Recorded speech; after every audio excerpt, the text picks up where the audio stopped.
नमस्कार. आज इथे उपस्थित सर्व ज्येष्ठ आणि माझ्या सगळ्या मैत्रिणी, मला 25 वर्षांनी या सगळ्यांचे चेहरे बघताना आज जो एक वेगळाच आनंद झाला. म्हणजे मी खरं सांगते, मी पहिल्यांदा पुण्यावरनं मुंबईला कुठलंही काम नसताना आले. आतापर्यंत नुसती जेवायला मी कधीच मुंबईला आलेली नाहीये, नुसत्या कॉफीला नाही, नुसती जेवायला नाही, कधीच नाही आलेली. पण मी केवळ या आवडीने आले की हे सगळे जण मला परत भेटणार आहेत आज. आणि थँक्यू सो मच जटे साहेब की तुमच्यामुळे आज हा योग जुळून आला, मला सगळ्यांना भेटता आलं परत. नेहमी असं म्हणतात की सगळ्या मुली एकत्र आल्या किंवा सगळ्या बायका एकत्र आल्या की त्यांच्यात जेलसीचं प्रमाण खूप जास्त असतं. पण माझ्यासाठी बिंदास हा पहिला चित्रपट होता, तसाच या बऱ्याच जणांसाठी पहिला चित्रपट होता.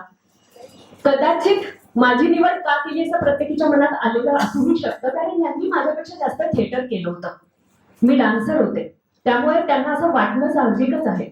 पण तरी सुद्धा सेटवर कधीच कोणामध्ये आमच्यात असं मला कधी जेलसी चढाओढ दिसली नाही.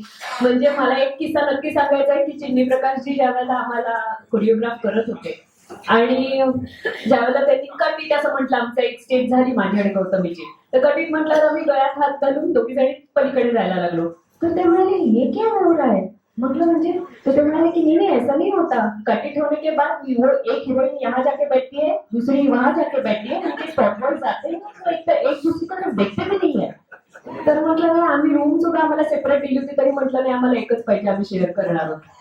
तर एवढी चांगली केमिस्ट्री फक्त गौतमी आणि माझ्यात नाही तर या आमच्या सगळ्यांच्यात होती. आणि खूप शिकलो आम्ही या चित्रपटामधलं, कारण जसं म्हटलं की पहिलाच होता आमच्या सगळ्यांसाठी सुद्धा हा. चंदू सर हा, तुम्ही म्हणालात की नरेशन तुम्ही ज्या वेळेला केलं तेव्हाच तो जसा उभा राहिला. तर माझ्या बाबतीतही असं झालं की ज्या वेळेला मला माझं ठरत नव्हतं की हा चित्रपट करायचा आहे की नाही करायचा, कारण मुळात चित्रपटच करायचा की नाही हे ठरलं नव्हतं. आणि रोहिणीताईंकडे माझं त्यावेळेला माझ्या कथकच्या गुरु, त्यांच्याकडे सकाळी 9 ते 12 आणि संध्याकाळी 5 ते 8 एवढी माझी तालीम चालायची. अशी जवळजवळ 10 वर्ष होती आणि त्या खूप स्ट्रिक्ट पण होत्या. ज्यावेळेला माझं सिलेक्शन झालं त्यावेळेला माझ्यासाठी सगळ्यात अवघड परिस्थिती त्यांना जाऊन विचारायची होती. मी करते असं सांगायची नव्हती, ते धाडसच नव्हतं. मी करू का असं विचारायचं होतं.